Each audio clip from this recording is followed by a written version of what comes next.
Hello guys, how are you? I'm Hardeep Singh. Welcome back to your own YouTube channel.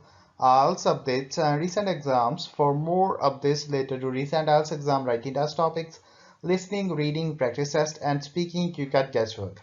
Please, guys, participate in everyday listening and reading practice test to achieve your desired band score in your actual IELTS exam. Please hit the like and subscribe button. Press the bell icon for the upcoming notifications. Don't forget like, subscribe and share my YouTube channel and my Facebook page, IELTS updates and recent exams. Part 1. You are going to listen to a telephone conversation between a caller and a call centre operator. First, you have some time to look at questions 1 to 5.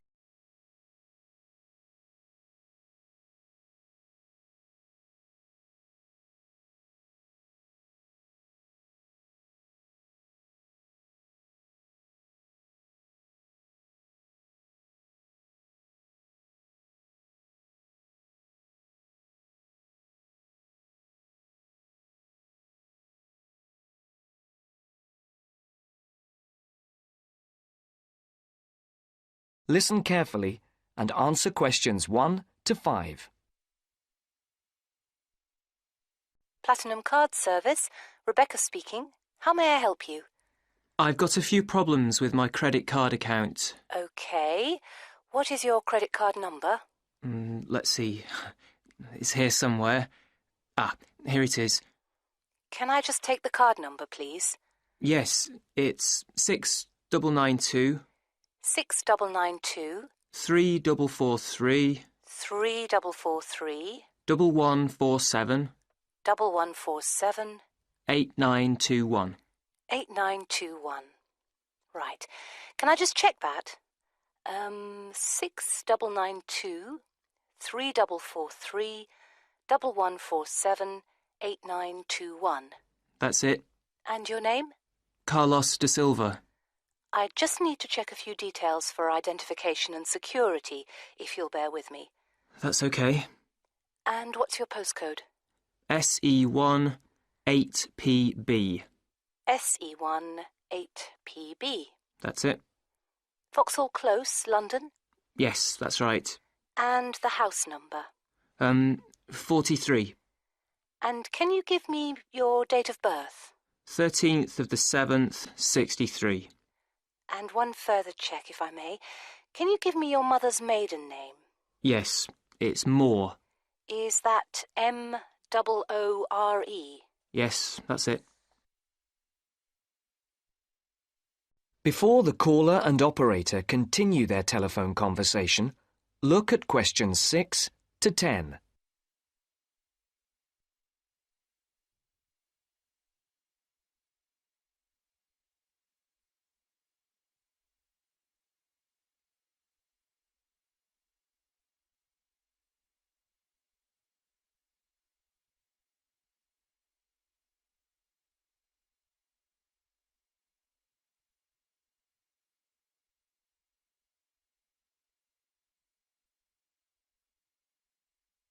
Now listen to the next part of the conversation and answer questions 6 to 10.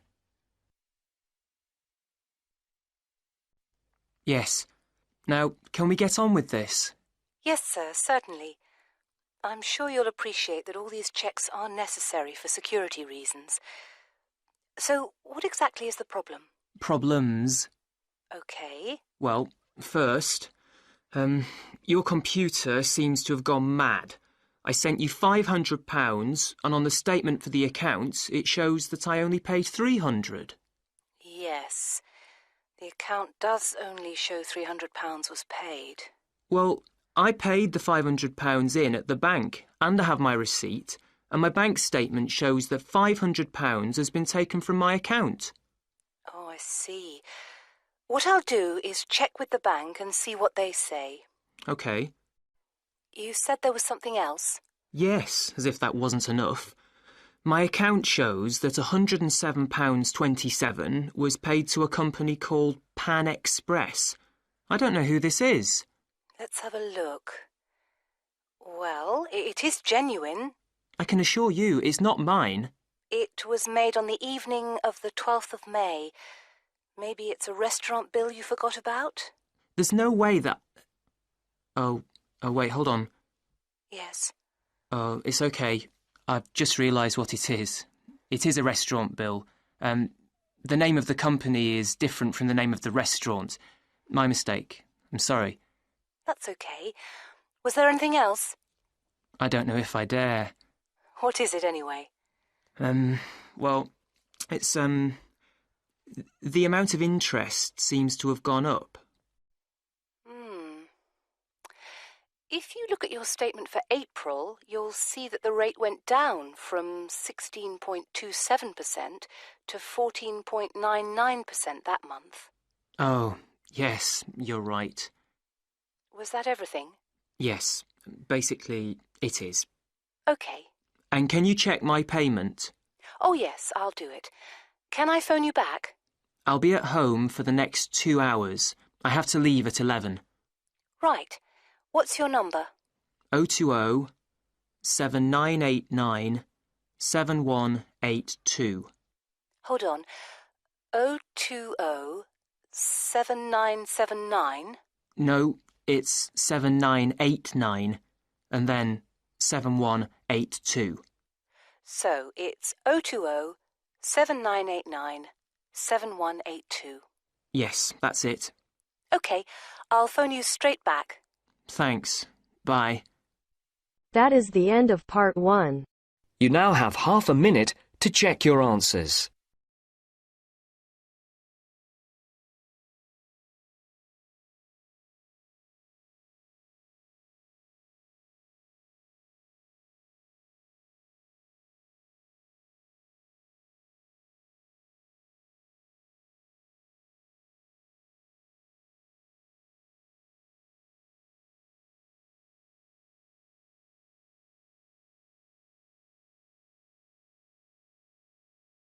Now turns to part 2.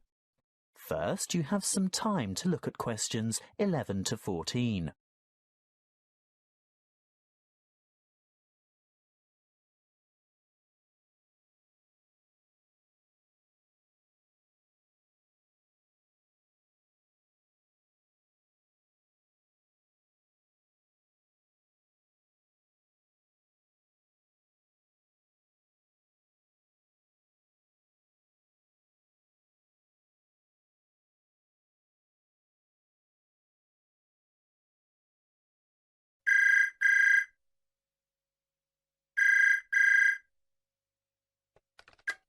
Good afternoon, Dr. Dartford speaking. Good afternoon, Dr. Dartford. It's Miranda Smith here. Oh, hello, Miranda. How can I help you? I'm really sorry, but I couldn't come to your lecture on the government's waste strategy yesterday because I was feeling ill. My essay has to be handed in 2 weeks' time, and I'm worried I might have missed something important. I really don't like it when I miss lectures, especially when I need the information for an essay. Well, try not to worry. You can't help being sick. How about if I give you a quick summary of the main points?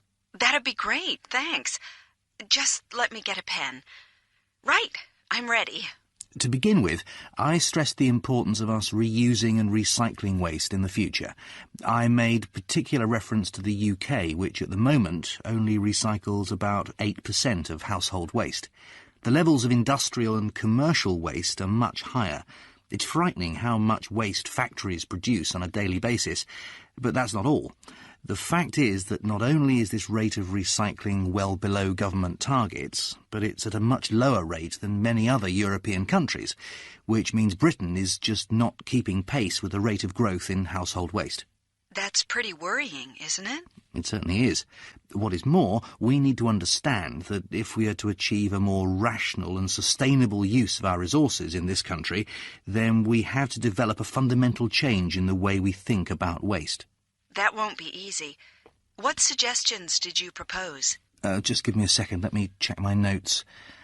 OK, got it. Basically, there are a couple of ways this could be achieved. One of these is for more household waste to be separated.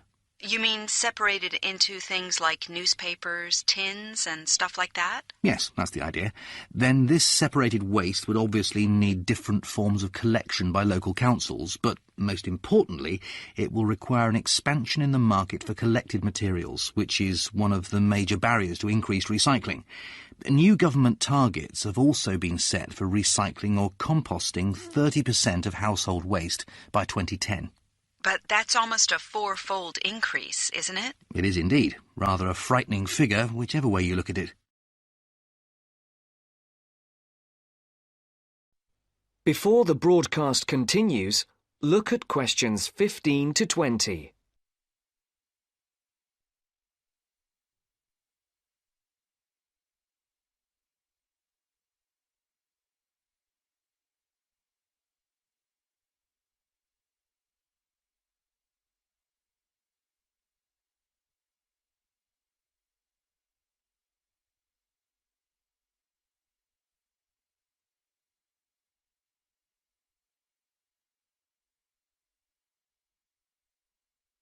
You will now listen to the second part of the talk. As you say, it's a four-fold increase, but my guess is it won't stop there. You must remember the previous government found that setting targets is one thing, but if the practical policies are not in place, nothing will happen. So what is the government planning to do about all this waste? Well, apparently they're going to publish a final strategy setting out a range of policies to start and sustain the necessary changes. But the interesting part for me was that it's not only up to the government. To say we need more recycling is a simple message, but, and here is the crux of the matter, there's another one that isn't getting enough attention. Really? What's that? It's quite obvious, really.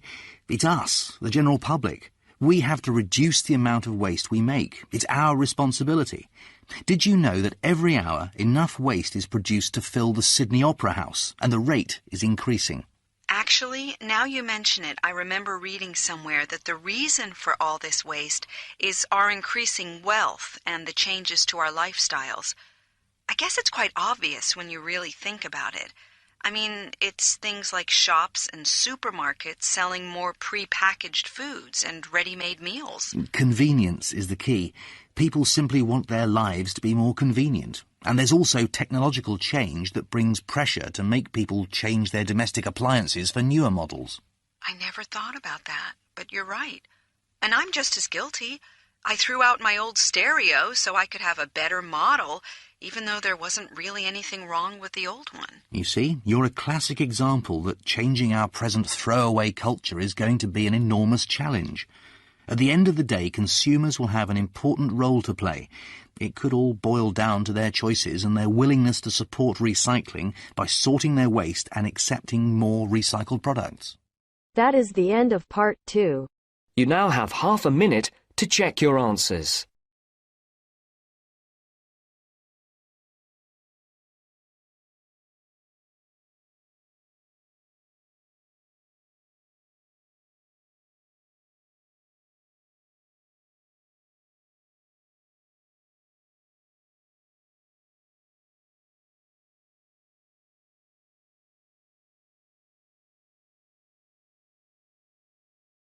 Now turns to part 3.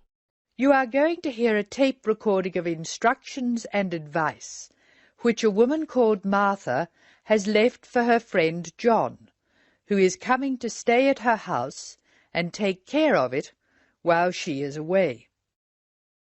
First, you have some time to look at questions 21 to 24.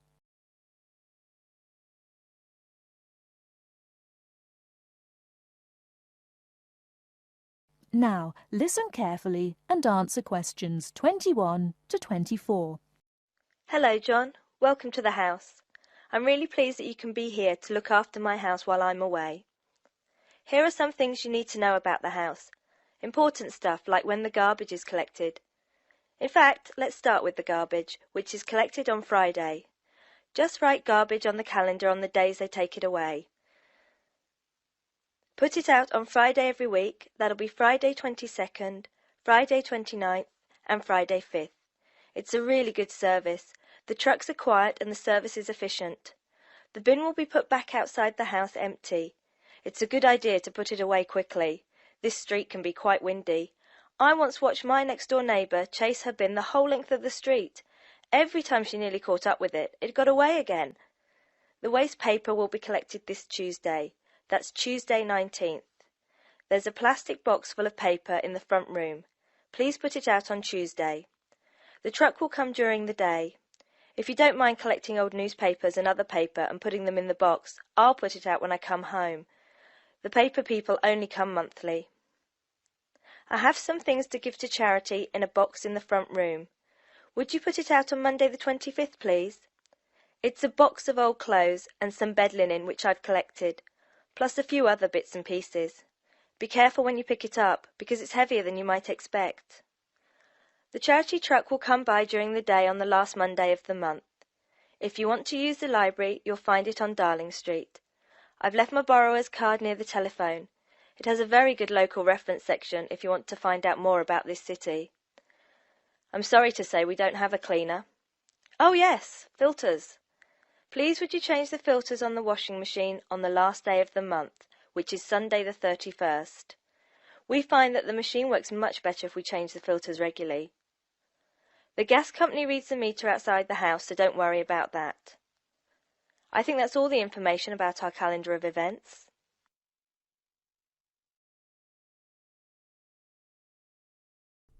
Before you hear the rest of the talk, you have some time to look at questions 25 to 30.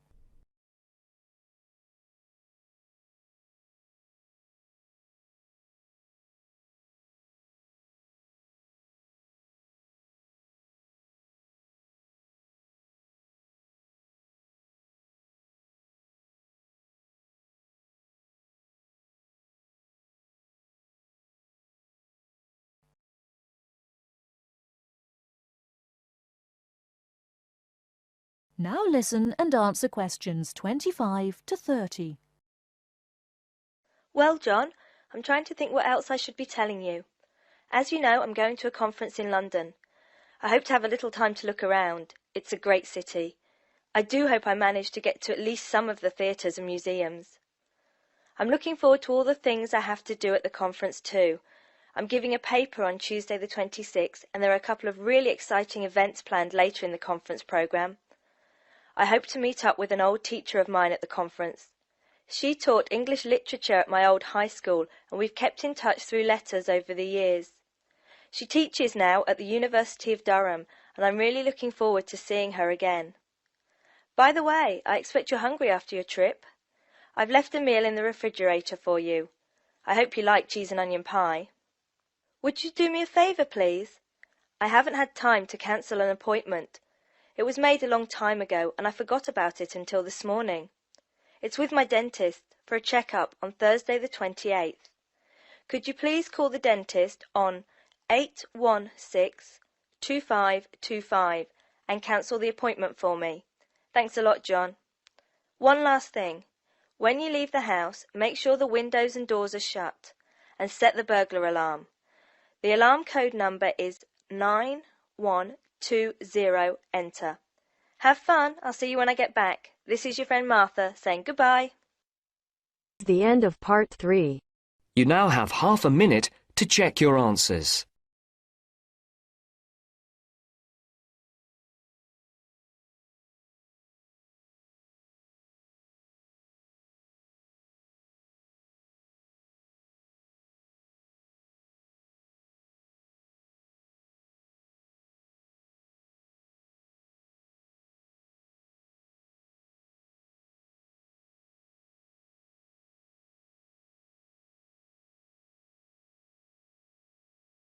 Now turns to part 4.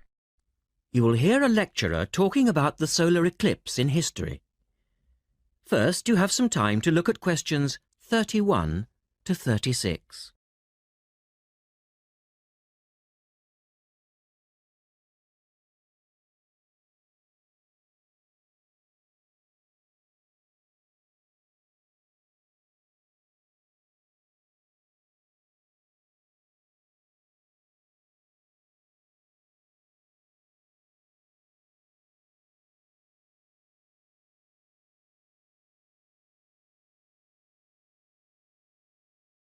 Now listen carefully and answer questions 31 to 36.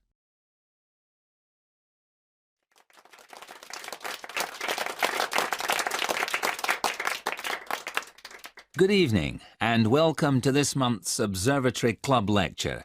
I'm Donald Mackay and I'm here to talk to you about the solar eclipse in history. 1,000 years ago, a total eclipse of the sun was a terrifying religious experience. But these days, an eclipse is more likely to be viewed as a tourist attraction than as a scientific or spiritual event. People will travel literally miles to be in the right place at the right time to get the best view of their eclipse. Well, what exactly causes a solar eclipse when the world goes dark for a few minutes in the middle of the day? Scientifically speaking, the dark spot itself is easy to explain. It's the shadow of the moon streaking across the Earth. This happens every year or two, each time along a different, and to all intents and purposes, a seemingly random piece of the globe. In the past, people often interpreted an eclipse as a danger signal heralding disaster, and in fact the Chinese were so disturbed by these events that they included among their gods one whose job it was to prevent eclipses. But whether or not you're superstitious or take a purely scientific view, our earthly eclipses are special in three ways. Firstly, there can be no doubt that they're very beautiful. It's as if a deep blue curtain had fallen over the daytime sky as the sun becomes a black void surrounded by the glow of its outer atmosphere. But beyond this, total eclipses possess a second, more compelling beauty in the eyes of us scientists, for they offer a unique opportunity for research. Only during an eclipse can we study the corona and other dim things that are normally lost in the sun's glare. And thirdly, they are rare.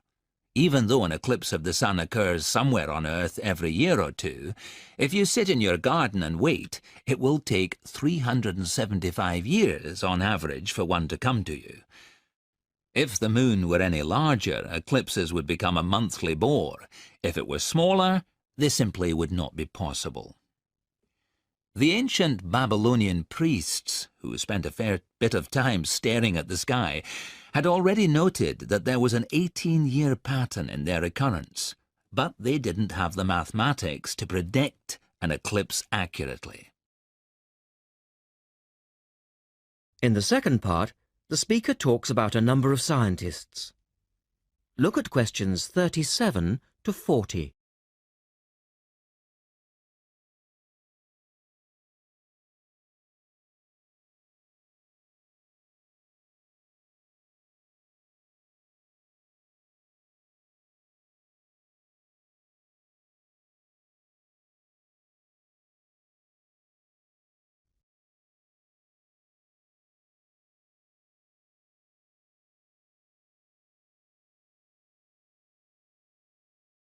Now listen carefully and complete the table. It was Edmund Halley, the English astronomer, who knew his maths well enough to predict the return of the comet, which incidentally bears his name, and in 1715 he became the first person to make an accurate eclipse prediction. This brought eclipses firmly into the scientific domain, and they've since allowed a number of important scientific discoveries to be made. For instance, in the eclipse of 1868, two scientists, Janssen and Lockyer, were observing the sun's atmosphere, and it was these observations that ultimately led to the discovery of a new element. They named the element helium, after the Greek god of the sun. This was a major find, because helium turned out to be the most common element in the universe after hydrogen. Another great triumph involved Mercury. I'll just put that up on the board for you now. See, there's Mercury, the planet closest to the sun, then Venus, Earth, etc. For centuries, scientists had been unable to understand why Mercury appeared to rotate faster than it should. Some astronomers suggested that there might be an undiscovered planet causing this unusual orbit, and even gave it the name Vulcan. During the eclipse of 1878, an American astronomer, James Watson, thought he'd spotted this so-called lost planet. But, alas for him, he was later obliged to admit that he'd been wrong about Vulcan and withdrew his claim. Then Albert Einstein came on the scene. Einstein suggested that, rather than being wrong about the number of planets, astronomers were actually wrong about gravity.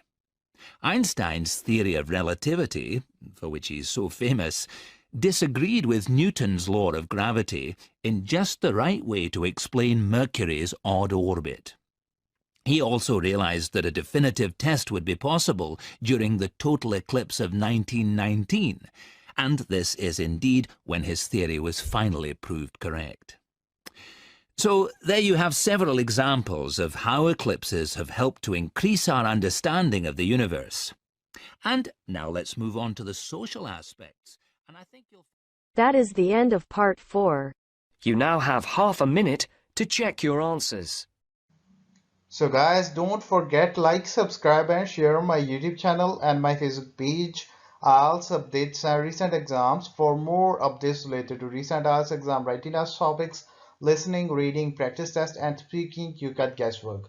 Please guys, participate in everyday new IELTS listening and reading practice tests to achieve your desired band score in your actual IELTS exam. For more IELTS material, visit my official website www.ieltsupdatesandrecentexams.com. The link is given below in the description. If you need PDF files of latest IELTS material, then please join my Telegram channel. So guys, please write your score below the comment section. Again, thanks for listening. God bless you all guys. Stay tuned, stay safe.